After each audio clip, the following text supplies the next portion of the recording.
ভারতের বর্তমান সরকার ব্যবস্থার বিরুদ্ধে সবচেয়ে বড় অনলাইন প্রতিবাদের শুরু হয়েছে তরুণদের নিয়োগ করা একটি কটূক্তির রসাত্মক জবাব দেওয়ার মাধ্যমে। মার্কিন যুক্তরাষ্ট্রে বসবাসরত ৩০ বছর বয়সী অভিজিৎ দীপকে এবং তার ককরোচ জনতা পার্টি সিজেপির এমন হঠাৎ জনপ্রিয়তার কারণ কি? বলা হচ্ছে এর পেছনে রয়েছে তরুণদের গভীর উদ্বেগ। আসলেই কি তাই?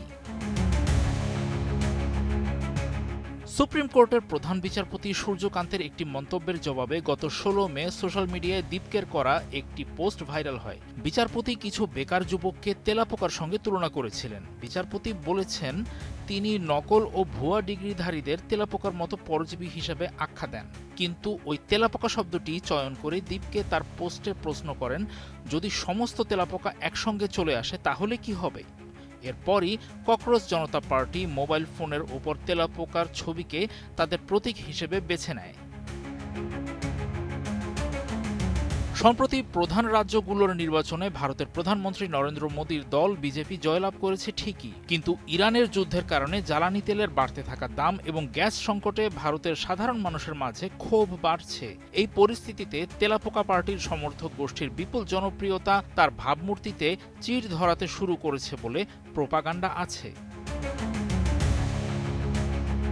২০১১ সালে দুর্নীতিবিরোধী আন্দোলনের অন্যতম প্রতিষ্ঠাতা প্রশান্ত ভূষণ বলেন, ভারতের যুব সমাজের মধ্যে যে প্রচুর অসন্তোষ রয়েছে তা এই ককরোচ জনতা পার্টির আচমকা উত্থানকে ব্যাখ্যা করে। যুবকদের বেকারত্বের উচ্চ হার এবং একের পর এক পরীক্ষার প্রশ্নপত্র ফাঁস তরুণদের এই আন্দোলনকে উস্কে দিয়েছে।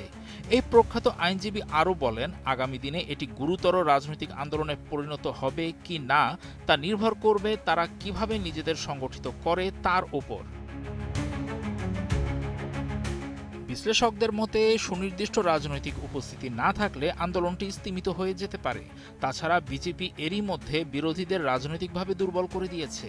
বলা হচ্ছে ভারত সরকার নাকি বিরোধীদের দমনে কেন্দ্রীয় তদন্ত সংস্থাগুলোকে ব্যবহার করছে।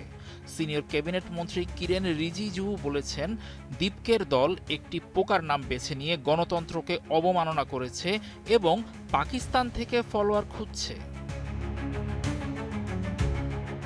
বস্টন ইউনিভার্সিটি থেকে পড়াশোনা করা দীপকে যুক্তরাষ্ট্রে বসে সংবাদ মাধ্যম রয়টার্সকে জানান, তিনি ভারতে ফিরে এসে এই আন্দোলনকে সামনে এগিয়ে নিয়ে যাবেন যেন সরকারকে জবাবদিহিতার আওতায় আনা যায়। তার দাবি, ককরোচ পার্টির প্রায় ২৩ মিলিয়ন ইনস্টাগ্রাম ফলোয়ারের ৯৫%ই ভারতের। ফলোয়ারদের ৩ ভাগের ২ ভাগই জেনজি প্রজন্মের। ভারতের হতাশ যুব সমাজই সিজেপির সোশ্যাল মিডিয়া পেজে ভিড় করছে বলে দীপকের দাবি। এই হঠাৎ জনপ্রিয়তা বাংলাদেশ ও নেপালের সরকার পতন ঘটানো অভ্যুত্থানের সঙ্গে তুলনার জন্ম দিচ্ছে। তবে বিশ্লেষকদের মতে বিপুল আর্থিক ক্ষমতা ছাড়া প্রতিষ্ঠিত রাজনৈতিক দলগুলোর মোকাবেলা করা এবং রাজপথে আন্দোলন করা ককরোচ জনতা পার্টির জন্য সহজ হবে না।